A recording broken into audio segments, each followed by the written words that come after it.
श्री कृष्णा, जय माता जी। आप सबके ही आद्याशक्ति एस्ट्रोलॉजी चैनल में मैं एस्ट्रोलॉजर प्रियंका आप सबको स्वागत करती हूँ और कार्तिक मास की 9वें अध्याय की कथा में सुनाने जा रही हूँ। कृपया ध्यान से सुने। तुलसी पूजन महत्व का मुनिवर दीजिए ज्ञान, कैसे उत्पन्न होए कर पाया पद ये महान। पृथ्वी बोले, हे मुनिवर, आपने जो अभी कार्तिक के व्रत में तुलसी की जड़ में विष्णु भगवान का पूजन कहा है, इसीलिए मैं तुलसी के महत्व को पूछना चाहता हूँ। वह भगवान को इतनी प्यारी कैसे हुई है नारद? वह कहाँ और कैसे उत्पन्न हुई? तुम उत्पन्न हुई, तुम सर्वज्ञ हो, यह सब मुझे भी बतलाइए। नारद जी बोले, प्राचीन काल में एक बार इंद्र अप्सराओं और देवताओं के साथ शिव के दर्शन के लिए कैलाश पर गए। वहाँ इंद्र ने भीमकर्मा नामक भयंकर एक आँख वाला एक पुरुष देखा। इंद्र ने पूछा, तू कौन है और शिव जी कहाँ गए हैं? ऐसे बार बार पूछने पर भी उसने उत्तर नहीं दिया। तब इंद्र अत्यंत क्रोधित हो बोले, तूने मेरी बात का कुछ भी उत्तर न दिया, इससे मैं तुझे वज्र से मारता हूँ। हे दुर्मते, तेरा रक्षक कौन है? इंद्र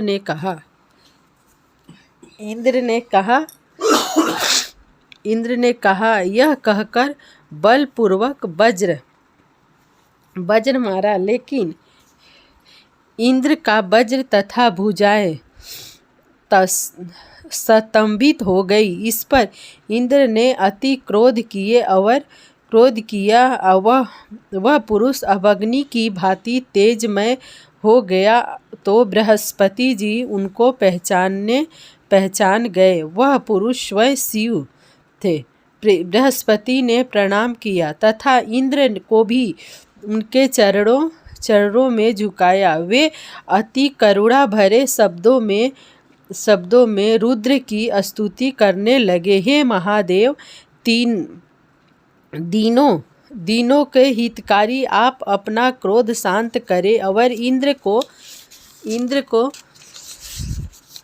क्षमा प्रदान करे। यह सुनकर शंकर जी बोले, तुम्हारे वचन सुनकर मैं प्रसन्न हुआ, लेकिन आप अपने नेत्र से निकलती हुई क्रोधाग्नि को किस प्रकार शांत करूं? अब यह मेरे मस्तक में पुनः कैसे प्रविष्ट हो सकेगी?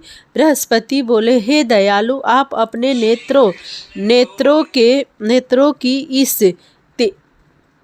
इस तेजो अग्नि को कहीं अन्यत्र स्थापित कर दे और इंद्र का उद्धार करे। तब रुद्र भगवान बोले, तुमने इंद्र को जीवन दान दिलवाया है, अतः तुम्हारा एक नाम जीव प्रसिद्ध होगा।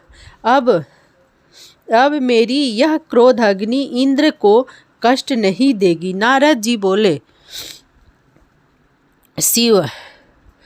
शिव जी ने ऐसे कहकर उस अग्नि को हाथ में लेकर समुद्र में फेंक दिया, जो गंगा सागर के संगम पर जा गिरी। वह अग्नि वहीं बाल रूप धारण कर रोने लगी। उसके रुदन से पृथ्वी कांपने लगी और स्वर्गलोक से सत्यलोक तक सब बाहर हो गए। ब्रह्मा जी ने वहां जाकर देखा कि समुद्र की गोद में अग्नि बाल रूपा में बैठी है। तब उन्होंने पूछा, यह अद्भुत बालक कौन है? उनके वचन सुनकर समुद्र ने हाथ जोड़कर प्रणाम कर वह बालक उनकी गोद में दे दिया और कहा, हे ब्रह्मा, गंगा सागर में मेरा यह पुत्र गंगा सागर में के संगम में मेरा यह पुत्र उत्पन्न हुआ है। हे जगत गुरु, जगत गुरुओं, इसके जाति कर्मादि संस्कार करिए। नारद जी बोले, यह बात हो रही थी कि उस बालक ने ब्रह्मा जी की दाढ़ी पकड़ लीनी और उनको बार बार हिलाने लगा, जिससे ब्रह्मा के नेत्रों से आंसू गिरने लगे। बड़ी बड़ी कठिनाइयों से दाढ़ी छुड़ाकर ब्रह्मा सागर से बोले कि इसने हमारे नेत्रों का जल निकाला है, इससे इसका नाम जलंधर होगा। यह संपूर्ण शास्त्रों का जानने वाला होगा और इसको रुद्र ही मार सकेंगे। नारद जी बोले, ऐसे कहकर उन्होंने शुक्राचार्य को बुलाकर जलंधर को राजगद्दी पर बैठाया। ब्रह्मा जी अंतर्ध्यान हो गए। सागर अपने पुत्र को देख प्रसन्न हुआ।